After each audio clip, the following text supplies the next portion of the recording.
नमस्कार दोस्तों, Paris Olympic 2024 में भारत की उम्मीदों को बहुत बड़ा झटका लगा है। दोस्तों, विनेश फोगाट के डिस्क्वालीफाई होने से पूरा देश हैरान है। तमाम तरीके के सवाल खड़े होने लगे हैं कि ये साजिश है या फिर कोई षड्यंत्र। विपक्ष भी लगातार सवाल उठा रहा है। दोस्तों, विनेश फोगाट को ओलंपिक की तरफ से वजन बढ़ जाने की वजह से डिस्क्वालीफाई कर दिया, क्योंकि 50 केजी रेसलिंग मैच था, लेकिन उनका वजन करीब 100 ग्राम तक बढ़ गया था, जिसकी वजह से उनको डिस्क्वालीफाई कर दिया गया। लेकिन अब दोस्तों, विनेश फोगाट की डिस्क्वालिफिकेशन पर जो है सवाल उठने लगे हैं। विनेश फोगाट के डिस्क्वालीफाई होने के बाद बॉक्सर विजेंद्र सिंह ने भी इस पर अपना एक दिलचस्प रिएक्शन दिया है। विनेश फोगाट की इस डिस्क्वालिफिकेशन को विजेंद्र सिंह षड्यंत्र मान रहे हैं। उन्होंने कहा है कि ये हमारे पहलवानों के साथ कहीं ना कहीं बहुत बड़ा षड्यंत्र है। इसके अलावा उन्होंने कहा कि विनेश को वजन कम करने के लिए कुछ वक्त दिया जाना चाहिए था। दरअसल उनका कहना ये था सीधे तौर पर कि जब भी ओलंपिक मैच होता है और फाइनल्स के समय या किसी भी मैच के समय जब वजन किया जाता है, उसके बाद अगर 100 या 50 ग्राम वजन ज्यादा भी हो जाता है तो उसके बाद इसको या तो इग्नोर कर दिया जाता है या फिर खिलाड़ी को करीब 30 मिनट का समय दिया जाता है ताकि वो जाकर के अपना वजन घटा ले। वो एक्सरसाइज कर सकता है या थोड़ा दौड़ भाग कर सकता है, जिससे उसका वजन थोड़ा बहुत घट जाए, क्योंकि 50 ग्राम या 100 ग्राम वजन घटाना कोई मुश्किल काम नहीं होता है। और वो भी उन खिलाड़ियों के लिए जो लगातार रिहर्सल कर रहे हो, लगातार प्रैक्टिस कर रहे हो, एक्सरसाइजेस कर रहे हो, उनके लिए 50 या 100 ग्राम वजन घटाना या बढ़ाना कोई बहुत बड़ी बात नहीं होती है। इसी का जिक्र विजेंद्र ने किया। उन्होंने कहा है कि ऐसा तो रूल होता है। मैंने कई अपने दोस्तों से बात की जो बॉक्सर्स हैं, जो कई बार ओलंपिक खेल चुके हैं, उनसे भी मैंने बात करी और कहीं पर भी ऐसा आज तक नहीं देखा गया कि किसी खिलाड़ी को 100 ग्राम या 50 ग्राम वजन बढ़ने की वजह से इस तरीके से डिस्क्वालीफाई कर दिया गया हो। ये पहली बार हो रहा है।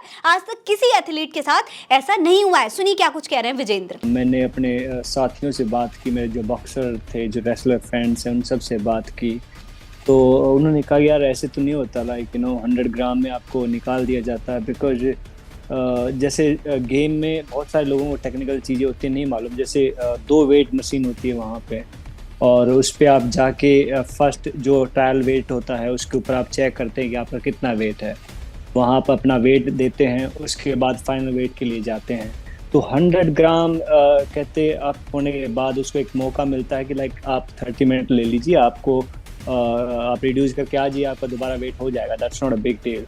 लेकिन उसको डिस्क्वालीफाई करना तो बहुत हार्ड एक डिसीजन है किसी एथलीट के ऊपर। और इस तरह की बर्ताव आई थिंक मुझे नहीं मालूम कि लाइक क्यों किया गया है। बिकॉज हमने अभी तक 3 जिंदगी में ओलंपिक है, हमने कभी नहीं सुना, कभी नहीं देखा, लेकिन पहली बार ऐसा हुआ है, वो भी स्पेशली हमारे हिंदुस्तान के एथलीट के साथ कि उसको निकाल दिया गया। दोस्तों, आपको बता दें कि विनेश फोगाट के ससुर राजपाल राठी से जब न्यूज चैनल ने बातचीत की तो उन्होंने भी फेडरेशन को लेकर के कई गंभीर आरोप लगाए। उन्होंने अपनी बातचीत में क्या कहा है आपको वो भी देखना चाहिए। देखिए, वो कहते हैं कि ये दिल तोड़ने वाली खबर है, राजनीति हो रही है, ये षड्यंत्र है, इसमें सरकार का हाथ है। सिर के बाल से ही 100 ग्राम वजन बढ़ जाता है। 100 ग्राम वजन ज्यादा होने की वजह से कौन निकाला जाता है। देखिए, विनेश फोगाट के ससुर भी यही बात कह रहे हैं कि 100 ग्राम या 50 ग्राम वजन घटना या बढ़ना कोई बहुत बड़ी बात नहीं होती है। लेकिन उनके साथ में अगर ये हो रहा है तो कहीं ना कहीं ये बहुत बड़ा षड्यंत्र भी हो सकता है। इसके अलावा उन्होंने विनेश के साथ मौजूद स्पोर्ट्स स्टाफ को भी घसीटा है इस पूरे मामले में। राजपाल राठी ने कहा है कि स्पोर्ट्स स्टाफ ने भी किसी भी तरीके की कोई मदद नहीं की है और अपना सपोर्ट स्टाफ नहीं भेजा वहां पर विनेश के लिए। दोस्तों, इसी षड्यंत्र का आरोप विपक्ष भी लगातार लगा रहा था। विपक्ष का भी मानना है कि विनेश के साथ में जरूर कोई बहुत बड़ी साजिश हुई है। इसको लेकर आज संसद भवन के बाहर विपक्ष ने काफी विरोध भी किया, क्योंकि खुद विनेश के परिवार को भी इस तरीके के उनके डिस्क्वालिफिकेशन पर शक हो रहा है। देखिए,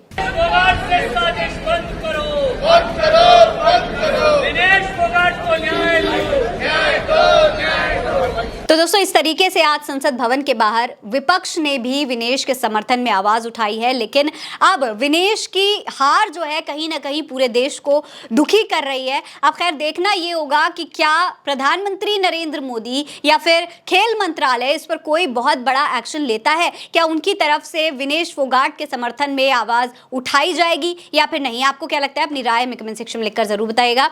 ये खबर आप उल्टा चश्मा यूसी पर देख रहे हैं। नमस्कार।